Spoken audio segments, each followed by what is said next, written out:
ඔන්න ළමයි ටික දවසකට පස්සේ අද වීඩියෝ එකක් කරන්න හිතුණා. මුකුත් නෙමෙයි, අද පොඩි කරදරයක් වෙලා තියෙන්නේ මට. මම සාමාන්‍යයෙන් එකම වැඩක් පස්සේ දුවන්නේ නැහැ. මම වැඩ ගොඩක් කරන්න උත්සාහ කරන කෙනෙක්. ඉතින් මම නිතරම ගෙදර ඉන්නේ නැහැ.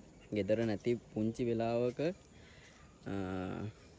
මගේ පැල තවානට මිරිස් පැල තවානට රිලව් ඇවිල්ලා මේක විනාශ කරලා ගිහිල්ලා.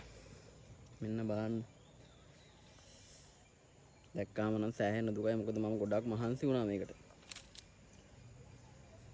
ඔයාලට මේක කොහොම කියන්නද කියලා මට තේරෙන්නේ නැහැ. ඒ තරම් අවුල්.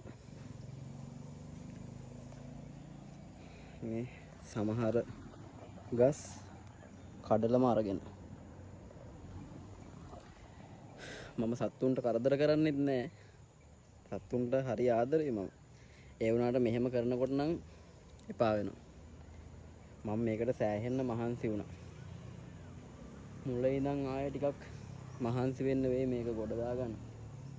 මට තියෙන දුක පැල ටික සවුත්තු කරලා තියෙනවා. පැල 20ක් විතර. මට කියන්න ඕනේ මේ වීඩියෝ එක කරලා ඔයගොල්ලන්ට ඔයාලගේ පැතිවලත් මේ වගේ ප්‍රශ්න තියෙනවා නම් හරියට හදාගන්න. මොකද මේ වගේ දෙයක් වුණොත් ඔයා දරන මහන්සිය අපරාධ වෙනවා. ඒක තමයි මට කියන්න ඕනේ. මොකද මේකට මහන්සි වෙන ඕනම කෙනෙක් දන්නවා මේකේ මහන්සිය කොච්චරක් අමාරුයිද.